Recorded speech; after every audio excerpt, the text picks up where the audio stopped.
Bismillahirrahmanirrahim. Assalamualaikum warahmatullahi wabarakatuh. Innal hamdalillah nahmaduhu wa nasta'inuhu wa nastaghfiruh wa na'udzu billahi min shururi anfusina wa min sayyiati a'malina. May yahdihillahu fala mudilla lahu wa may yudlil fala hadiya lahu. Asyhadu an la ilaha illallah wahdahu la syarika lahu wa asyhadu anna Muhammadan 'abduhu wa rasuluhu la nabiyya ba'dah. Qala jalla sya'nuhu fi kitabihil karim. A'udzu billahi as-sami'il 'alim minasyaitonir rajim. Ya ayyuhalladzina amanu taqullaha haqqa tuqatih wa la tamutunna illa wa antum muslimun. Amma ba'd fa inna asdaqal hadits kitabullah wa khairal hadyi hadyu Muhammadin sallallahu alaihi wasallam wa syarrul umuri muhdatsatuha fa inna kulla muhdatsatin bid'ah wa kulla bid'atin dhalalah. Masyarul ikhwan a'azzani Allah wa iyyakum. Bapak sekalian yang semoga dicintai Allah Subhanahu wa taala. Kita bersyukur di kesempatan malam hari ini kita bisa sampai ke masjid ini dengan niatan awal untuk mengikuti sholat gerhana bulan. Namun ternyata sampai saat ini belum terlihat. Maka niat baik dari bapak-bapak itu tidak ada yang sia-sia. Dalam agama kita, perbuatan baik yang telah kita niatkan memiliki motivasi yang kuat untuk melakukannya, namun ternyata ada halangan untuk terjadi perbuatan baik itu, amalan baik itu, maka tetap diberikan pahala oleh Allah Subhanahu wa ta'ala. Pun sebaliknya ketika seseorang ingin melakukan perbuatan buruk, dia sudah berusaha punya motivasi kuat untuk melakukan perbuatan buruk, ternyata tidak jadi melakukan perbuatan buruk tersebut, maka dia dapat pahala satu kebaikan. Dalam kasus kebaikan itu, kalau jadi kita lakukan, satu kebaikan itu dilipat gandakan menjadi 10 kali lipat. Sedangkan keburukan kalau jadi dilakukan, itu hanya dibalas satu keburukan saja. Tidak ada pelipat gandaan untuk balasan keburukan. Jadi sekali lagi kita tidak perlu kecewa karena niat kita itu akan dibalas oleh Allah Subhanahu wa taala. Sebagaimana dalam hadis yang diriwayatkan oleh Bukhari Muslim, Rasul kita yang mulia sallallahu alaihi wasallam bersabda, An Ibni Abbas radhiyallahu anhuma an Rasulillah sallallahu alaihi wasallam fima yarwihi an rabbih tabaraka wa taala annahu qala. Dari Ibnu Abbas, Abdullah bin Abbas, semoga Allah meridhai keduanya karena bapak dan anaknya sama-sama sahabat Nabi. Bapaknya namanya Abbas, anaknya namanya Abdullah. Dua-duanya sahabat Nabi. Dia meriwayatkan, Abdullah bin Abbas,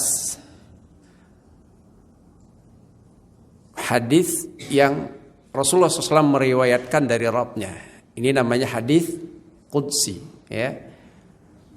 Annahu qal, Rasul kita yang mulia SAW bersabda dalam hadis Qudsi, innallaha katabal hasanat was sayyiat thumma bayyana dzalika. Sesungguhnya Allah Subhanahu wa taala mencatat kebaikan dan keburukan. Kebaikan-kebaikan dan keburukan. Lalu Allah menjelaskan tentang hal itu, faman hamma bihasanatin falam ya'malha.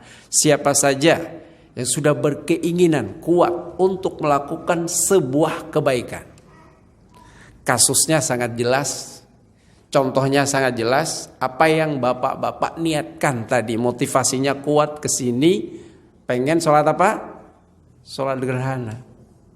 Gerhana bulan, atau dalam bahasa Arab namanya sholatul khusuf. Ya, gerhana bulan, kita sudah punya niatan itu untuk melakukan sholat sunnah tersebut.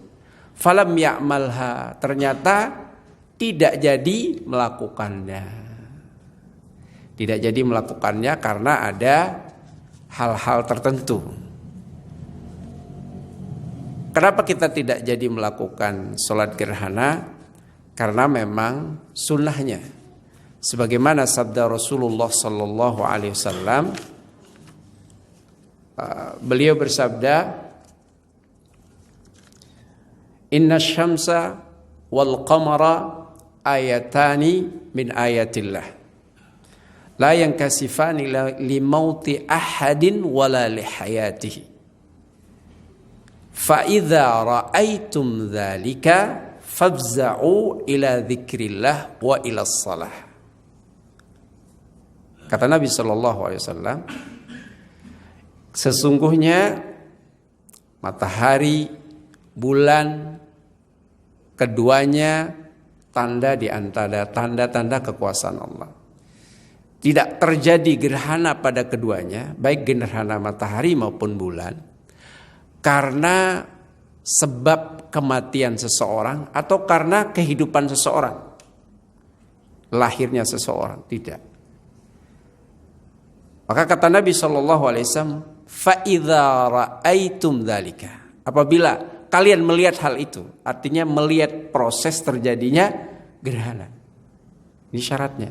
Apabila kalian melihat hal itu, fafza'u ila dzikrillah, maka sikapilah dengan bertadarru', takut kepada Allah Subhanahu wa taala dengan zikir kepada Allah dan salat. Jadi dari sini, dari hadis ini oleh para ulama mengatakan salat gerhana itu disunnahkan kalau kita ngelihat prosesnya.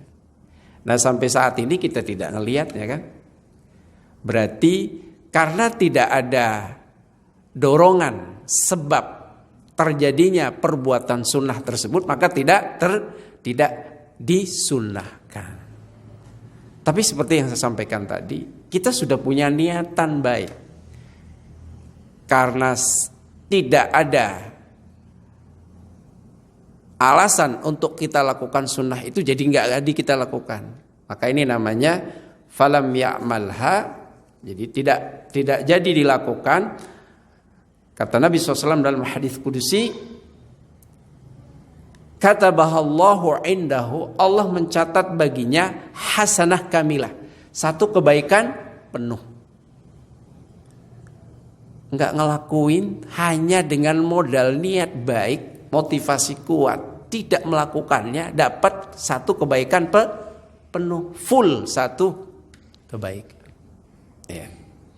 Wa in hamma biha, sedangkan jika ia punya motivasi kuat, keinginan kuat untuk melakukan kebaikan tersebut, fa'amilaha, dia lakukan itu. Ya.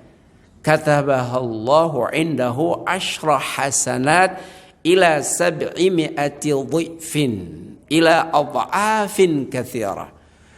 Kalau perbuatan baik yang didasari dengan niatan kuat untuk melakukannya lalu terjadi itu, maka Allah akan berikan pahala 10 kali lipat kebaikan. 10 kebaikan, bahkan sampai 700 lipat.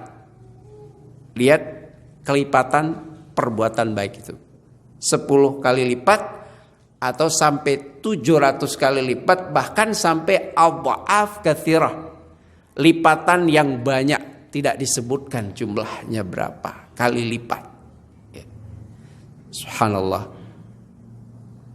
Potongan redaksi hadis ini menggambarkan kepada kita betapa Allah Subhanahu wa taala itu memiliki sifat rahmah, dzu fadl, memiliki sifat kasih sayang dan memberikan karunia yang luar biasa kepada umatnya, kepada hamba-hambanya. Dalam hal kebaikan, pelipat gandaan pahala untuk kebaikan itu luar biasa. Sampai kelipatan-kelipatan yang tidak ternominalkan kelipatannya. Dari 10, 700 sampai tidak ternominalkan. Saking banyak kali lipatnya. Tapi coba lihat dengan keadilan Allah Subhanahu wa taala. Dalam hal keburukan, lihat apa kata Nabi SAW dalam hadis kudusi, wa in hamma bisayyi'atin. Ketika dia punya keinginan kuat untuk melakukan sebuah keburukan.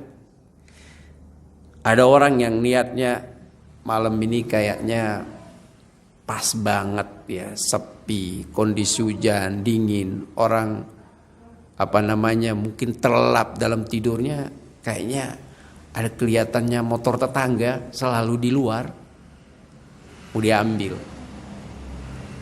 Sudah niatan itu, ternyata dia teringat. Sekarang kalau mencuri itu, ya harus hati-hati. Pencuri pun harus punya pengalaman lebih. Karena bisa jadi motornya dilengkapi dengan GPRS yang bisa mendeteksi keberadaan dia. Mikir-mikir dia. Nggak jadi ah. Dia sudah niatan kuat. Ini saatnya untuk ngambil motor tetangganya. Tapi ternyata karena ada halangan, dia teringat kalau saya curi nanti saya tidak merasa aman untuk ketahuan. Karena bisa jadi dilengkapi dengan GPRS. Ketahuan. Nggak jadi dia. Nah, tidak jadinya tersebut berdasarkan hadis Nabi SAW. Katabahallahu indahu hasanah kamilah. Maka diberi, Allah mencatat bagi satu kebaikan penuh. Ya. Wa in hamma biha fa'amilaha. Tapi ternyata niatan tersebut dilakukan. Nekat dia melakukannya. Mencuri dah. Udahlah, bisalah diakalin. Paling nanti kita coba cari-cari di mana letak GPRS-nya. Gampang, besok kan bisa kita bawa ke tukang pengepul. Lumayanlah 3,5 juta untuk Vario tahun 2012 katanya gitu kan. Jadi dia ambil. Dia curi itu. Katabahallahu lahu sayyi'ah wahidah. Hanya diganjar oleh Allah satu keburukan. Sesuai dengan jenis perbuatan keburukan yang dilakukan. Tidak lipat gandakan. Kalau seandainya hukumannya untuk pencurian itu hanya dipotong tangan, sudah. Itu sudah. Tidak ada lebihnya sudah. Tidak ada bonus untuk kejahatannya, nggak ada. Tapi kalau kebaikan itu bonusnya berlipat-lipat. Ya. Jadi bapak-bapak sekalian yang dirahmati Allah, jadi jangan pernah merasa berat untuk memotivasi diri kita melakukan kebaikan. Itu pesannya. Ya. Masa sekedar niatan baik saja kita harus pelit kan? Tapi kita harus punya semangat untuk niatan melakukan kebaikan. Punya motivasi. Meskipun saat ini mungkin belum datang momen itu. Misalnya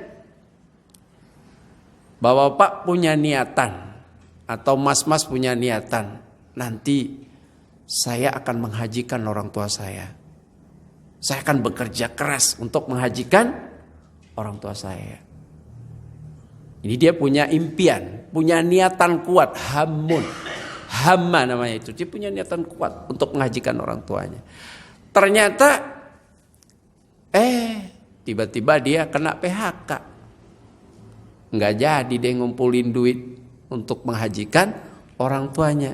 Dapat pahala nggak? Dapat pahala. Dengan modal niat kuat tadi untuk melakukan kebaikan. Jadi kita tidak usah pelit untuk berniat baik. Meskipun kita mungkin tidak mampu melakukannya, tetapi kita betul-betul punya niatan baik. Jamaah sekalian yang dirahmati Allah Subhanahu wa taala, terkait dengan apa yang akan kita lakukan ini, yaitu gerhana, salat gerhana. Para ulama dalam membahas permasalahan ini mendasari pendapat-pendapat mereka dari banyak hadis. Dan rata-rata hadis yang dijadikan sandaran adalah hadis sahih, riwayat Bukhari Muslim atau riwayat Bukhari saja. Nah, jamaah sekalian yang dirahmati Allah, ada beberapa catatan yang perlu kita perhatikan dalam pelaksanaan sunnah Rasulullah terkait dengan sholat gerhana. Yang pada kesempatan ini saya ingin mengambil satu pelajaran terkait dengan sholat gerhana. Kita kaitkan dengan apa? Tauhidullah, mengesahkan Allah, mengagungkan Allah. Itu yang terpenting. Ya. Ada beberapa ayat selain hadis Rasulullah yang dijadikan dasar pijakan pensyariatan sholat gerhana, baik gerhana matahari maupun gerhana bulan. Di antaranya firman Allah Subhanahu wa taala di surah Yunus ayat 5. Allah berfirman, Huwallazi ja'ala asy-syamsa ضياءً والقمر نورا وقدره منازل لتعلموا عدد السنين والحساب ما خلق الله ذلك إلا بالحق Yufassilul ayati liqaumin ya'lamun. Allah katakan, dialah Allah yang telah menjadikan matahari bersinar. Jadi dalam bahasa Arab, sinar matahari itu dinamakan dhiya, sama-sama memancarkan cahaya, bersinar. Disebutkan dhiya karena pancaran sinarnya lebih kuat dari cahaya bulan. Karena pantulan sinar yang kuat ini menurut para ahli ya, coba nanti dicek ya para ahli, karena adanya pancaran dari inti matahari itu sendiri melalui proses kimiawi. Saya sendiri nggak ngerti seperti apa. Ya, yang jelas itu. Berbeda dengan bulan bercahaya karena pantulan kan dari matahari memantul gitu.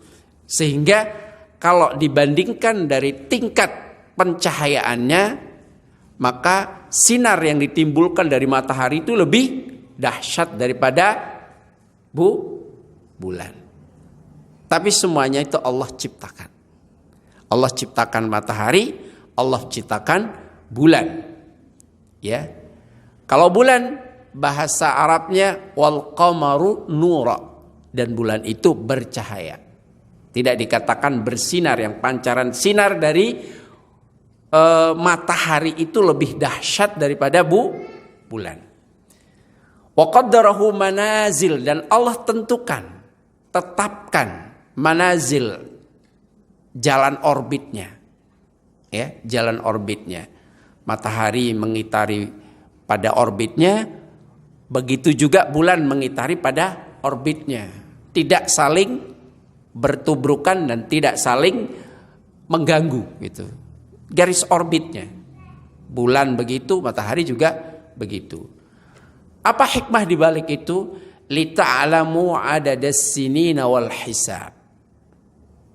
Peredaran matahari dan bulan itu secara kebermanfaatan astronomisnya, orang bilang mungkin ya perhitungan-perhitungan agar kita ada desinin bisa mengetahui dari situ jumlah tahun berdasarkan peredaran matahari dan bulan. Kita mengetahui jumlah tahun dalam setahun itu berapa bulan, atau ya berapa bulan dan berapa tahun, ya. Wal hisab, perhitungan bulan dan jumlah bilangan tahun dan perhitungan bulan. Ma khalaqallahu dzalika illa bil haq. Allah tidaklah menciptakan seperti itu, ya, kecuali dengan hak benar. Jadi Allah menciptakan peredaran langit, peredaran matahari dan bulan itu bukan main-main, bukan sia-sia, tapi al-haq. Tidak ada ciptaan Allah itu disifati dengan sia-sia. Semua ada kebermanfaatannya, ada hikmahnya. Jadi nggak ada diciptakan antum lihat ulat bulu gitu ya, ngapa sih Allah ciptakan begitu? Ngelihat apa namanya itu yang kecoa gitu ya, ngelihat kecoa, apa ya kayak gitu, apa manfaatnya? Tidak ada ciptaan Allah yang sia-sia. Pasti ada hikmahnya. Bil haq Allah ciptakan. Termasuk peredaran matahari dan bulan. Apapun yang diciptakan oleh Allah Subhanahu wa taala, tidak ada yang sia-sia. Jadi ini perenungan kita terhadap ciptaan Allah. Satu hikmah yang bisa kita ambil pelajaran dari ayat ini, tidak ada ciptaan Allah itu yang sia-sia. Semuanya dengan al-haq, nyata. Semuanya ada hikmah dan kebermanfaatannya. Saya contohkan sederhana tadi, antum lihat apa namanya semut yang mengerubuni antum, makanan, sisa-sisa makanan. Waduh, ini semut nih ngapain sih? Antum lihat hal-hal yang kecil, makhluk-makhluk Allah yang kecil. Mungkin antum berpikir seperti itu. Tapi ingat, ciptaan Allah itu tidak ada yang sia-sia. Yufassilul ayati liqaumi ya'lamun. Allah menjelaskan, memerinci tanda-tanda kekuasaannya bagi mereka yang mengetahui. Jemaah sekalian yang dirahmati Allah, ayat yang mulia ini sekali lagi bisa kita ambil faedahnya kekuasaan Allah dalam penciptaannya yang diciptakan secara hak, tidak ada yang main-main. Ini kekuasaan Allah. Dan semua karya ciptaan Allah itu di samping tidak main-main, semuanya sempurna. Semuanya tanpa adanya contoh sebelumnya. Ciptaan Allah itu tidak butuh prototipe. Bahasanya sekarang itu ya, mungkin tidak butuh prototipe. Tidak butuh. Allah mencipta yang pertama. Ya. Kecanggihan apapun yang antum lihat di muka bumi ini, tidak ada yang mandiri, tidak ada yang istilahnya kreasi murni, ciptaan murni. Dia terinspirasi. Robot yang canggih terinspirasi dari mana? Pesawat yang canggih terinspirasi dari mana? Ada yang bilang dari capung, ya kan? Benar tidaknya, tapi yang jelas dia terinspirasi melihat apa ciptaan Allah sebelumnya. Betapapun pintar manusia saat ini yang tidak pernah dipikirkan oleh mbah-mbah kita dahulu, sekarang nyata kita lihat. Orang kalau mau belanja itu tidak harus datang ke tokonya, tapi cukup dengan teknologi telunjuk. Bisa datanglah barang itu dengan pesan secara online. Nggak kebayang dulu mbah-mbah kita kayak piye caranya ya, nggak kebayang. Tapi jelas secanggih apapun makhluk Allah ini pasti dia menjiplak dari sebelumnya. Berbeda dengan Allah. Jadi Allah ciptakan itu semua tidak ada contoh sebelumnya. Itulah Allah SWT yang maha segala-galanya.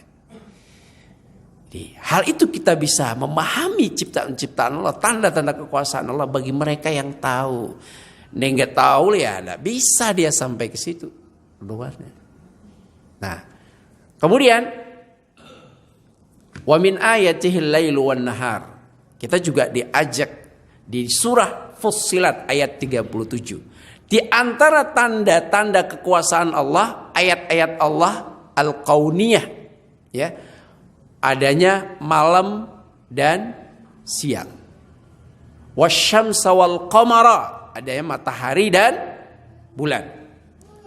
La tasjudu lisyamsi wala lil qamar. jangan sekali-kali ya kalian bersujud ke matahari dan bulan.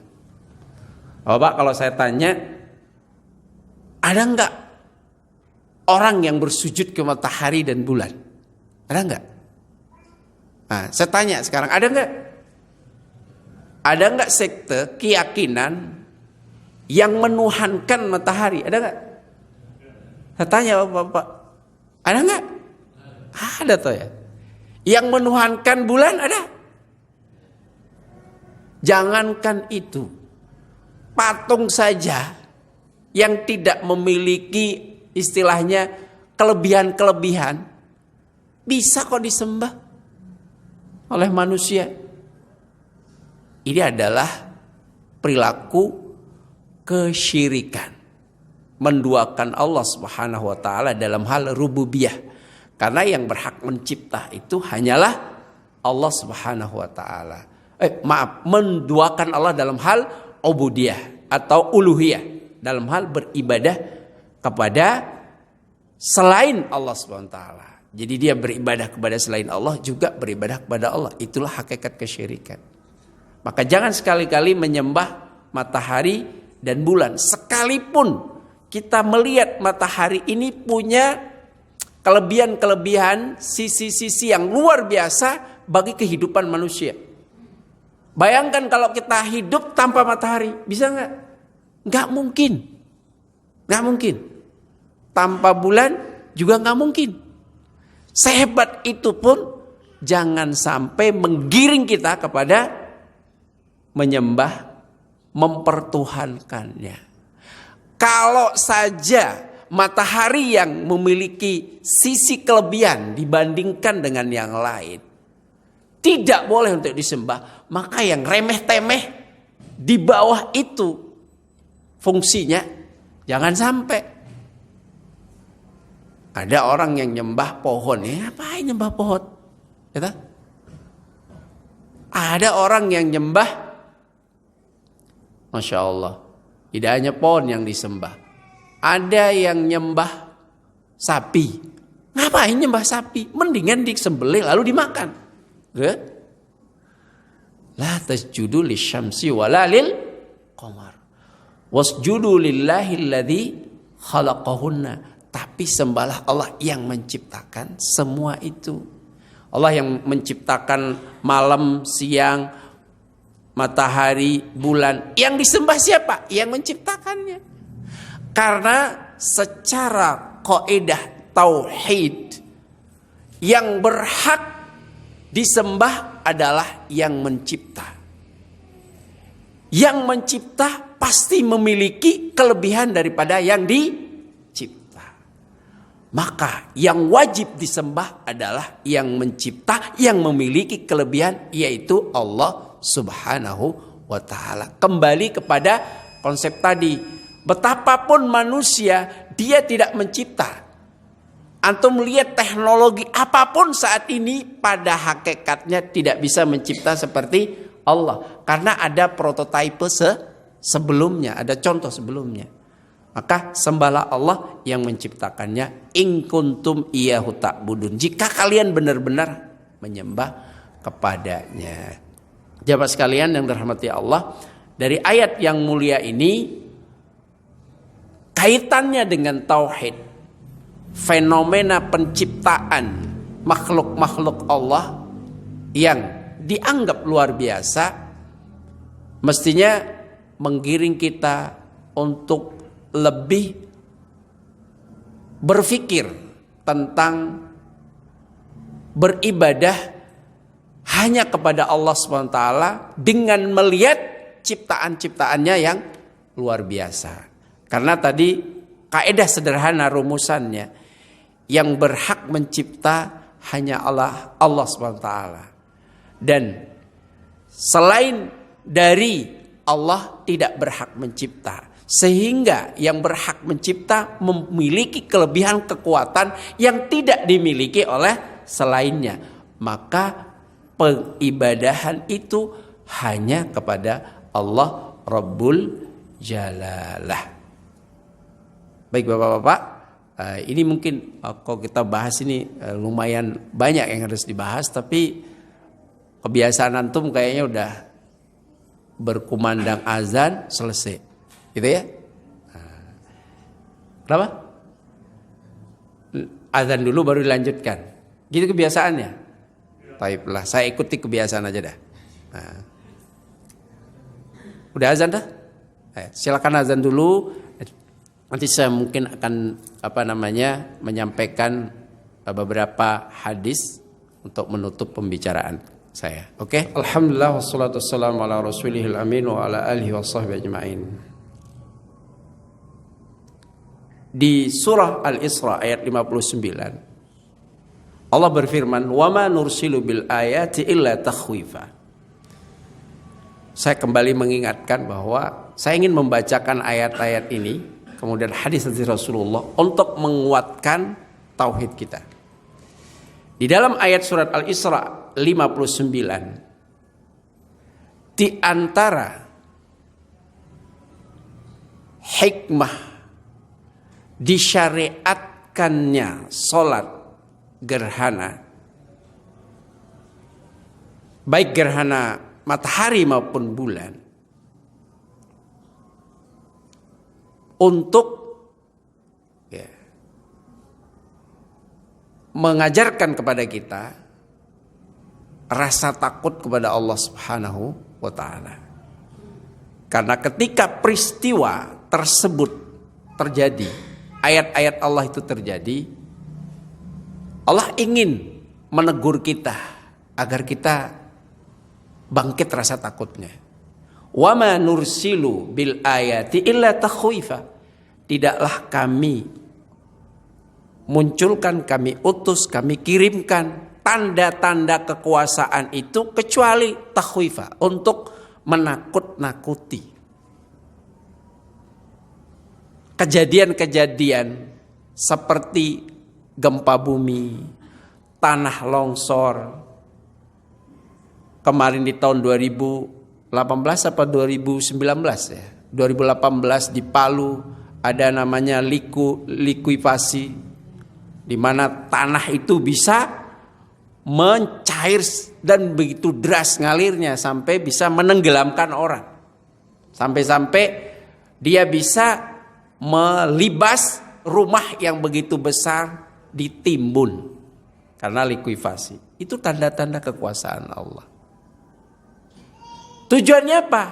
Agar kalian takut kepada Allah atas dosa-dosa yang dilakukan. Tersadarlah. Ini peringatan agar kita takut. Tidak seperti hati-hati yang keras. Kejadian-kejadian yang merupakan tanda-tanda kekuasaan Allah malah diabadikan. Ya, dipoto. Yang terbesit di dalam hatinya itu ambil kamera lalu diabadikan. Mungkin nanti dibeli frame, bingkai, kemudian ditaruh di inilah fenomena keajaiban alam. Sebatas itu. Ini Allah katakan apa? Wa ma nursilu bil ayati illa takhwifa. Tidaklah kami turunkan, kami kirimkan tanda-tanda kekuasaan kecuali agar kalian memiliki rasa takut kepada Allah Subhanahu wa ta'ala. Karena sekali lagi kejadian-kejadian peristiwa-peristiwa fenomena alam itu tidak hanya sekedar fenomena. Di zaman Rasulullah SAW pernah terjadi gerhana matahari. Rasulullah SAW mengira pada saat itu kiamat besar. Kiranya kiamat. Rasulullah akhirnya takut. Rasulullah takut. Karena beliau adalah seorang hamba Allah SWT yang sangat sensitif dengan kebaikan. Sensitif dengan apa-apa yang membuat beliau harus dekat dengan Allah. Takut kepada Allah. Beliau langsung takut. Akhirnya keluar. Dan keluarlah jamaah sahabat untuk melaksanakan sholat. Baik laki-laki maupun perempuan. Jadi ayat ini hendaknya memberikan pelajaran bagi kita. Setiap kejadian-kejadian yang dilihat luar biasa, yang mungkin meluluh lantakkan kekuatan manusia yang mereka bangga-banggakan dengan adanya tsunami, dengan adanya tanah longsor, dengan adanya likuifasi dan yang semisalnya, itu ayat-ayat Allah. Jangan hanya dijadikan ini fenomena alam yang unik. Tidak begitu orang beriman.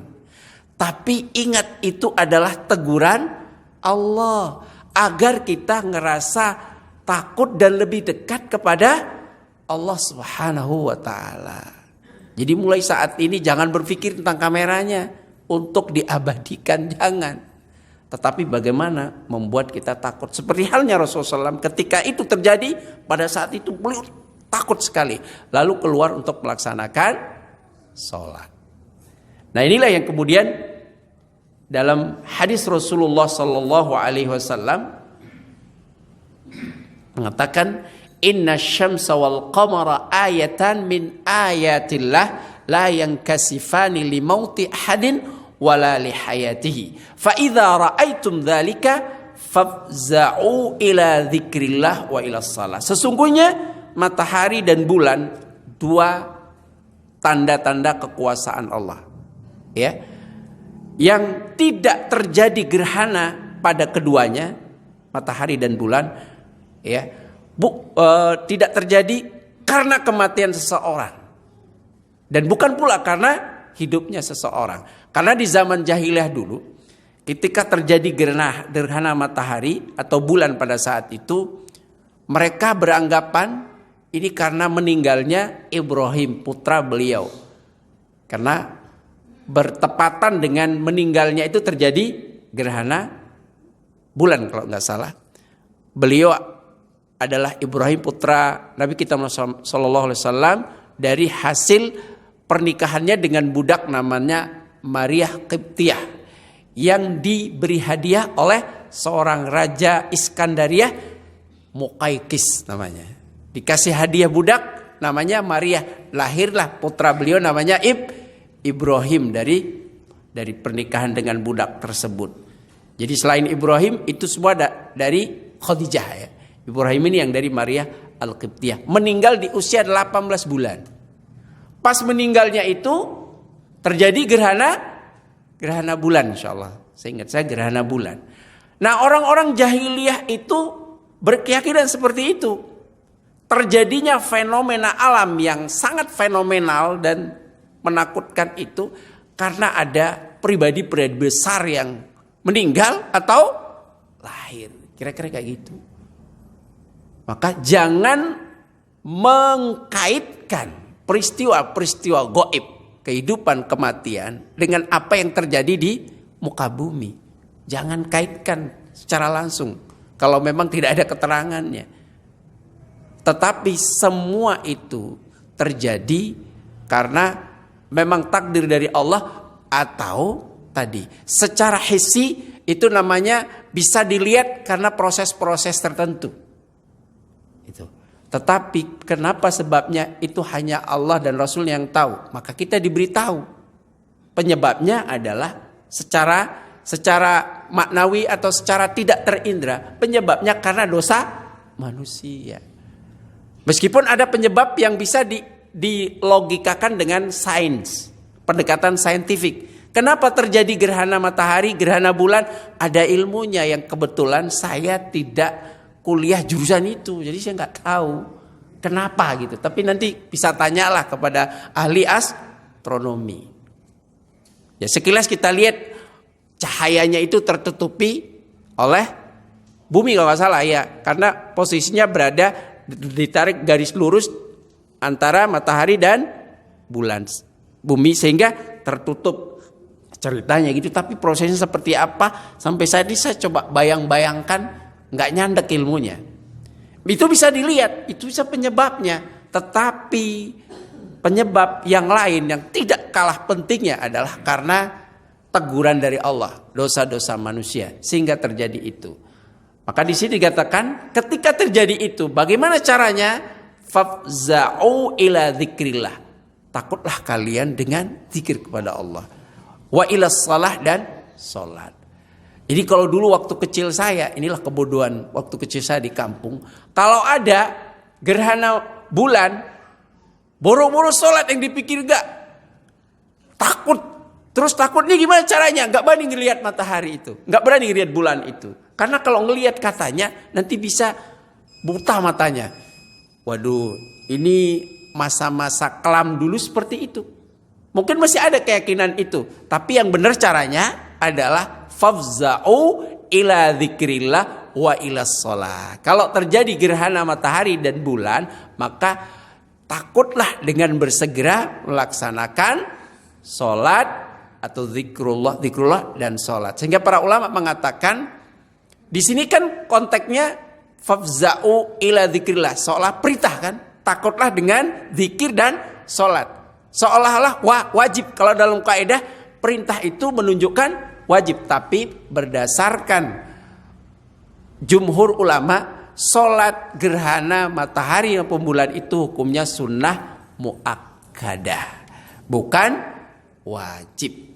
Nah, terakhir jemaah sekalian yang dirahmati Allah Subhanahu wa taala, jadi kejadian gerhana matahari maupun bulan hendaklah kita menguatkan tadarruk kita kepada Allah dengan beribadah. Sekali lagi, bukan dengan dikaitkan dengan mitos-mitos tertentu yang antah berantah, gitu ya. Nggak ada asal usulnya. Ya. Maka di dalam hadis yang lain, selain kita zikir kepada Allah, wa idza ra'aitum syai'an min dzalika fafza'u ila dzikrillah wa du'aihi wastighfarihi. Ketika terjadi gerhana matahari maupun bulan, maka takutlah kepada Allah, bersegeralah untuk zikir, berdoa dan istighfar. Di dalam hadis riwayat yang lain bersedekah. Jadi gitu caranya. Nanti kalau itu terjadi, ya istighfar, kemudian zikir kepada Allah, baca Quran, ya, bersedekah. Itu caranya. Jemaah sekalian yang dirahmati Allah, ini mungkin oleh-oleh tidak jadinya salat gerhana. Mudah-mudahan dari sedikit penjelasan itu Bapak-bapak bisa mengaitkan setiap peristiwa-peristiwa dengan upaya-upaya kita untuk mengukuhkan tauhid kita kepada Allah Subhanahu wa taala dan meningkatkan rasa takut dan ibadah kita kepada Allah Subhanahu wa taala, bukan malah dibuat sebagai fenomena unik untuk dibuat status dan di frame. Jadi bingkai di kamar. Oh, ini kejadian unik pada tahun sekian. Tidak. Tetapi bagaimana meningkatkan ketakwaan kita kepada Allah Subhanahu wa taala. Demikian Bapak-bapak sekalian, semoga bermanfaat. Wallahu taala a'la wa a'lam. Sallallahu ala nabiyina Muhammad wa ala alihi washabbihi ajmain. Subhanakallahumma bihamdik, asyhadu an la ilaha illa anta, astaghfiruka wa atubu ilaik. Wassalamualaikum warahmatullahi wabarakatuh. Walladzi ja'ala asy-syamsa diya'an wal qamara nuran wa qaddarahu manazila لتعلموا عدد السنين والحساب ما خلق الله ذلك إلا بالحق يفصل الآيات لقوم يعلمون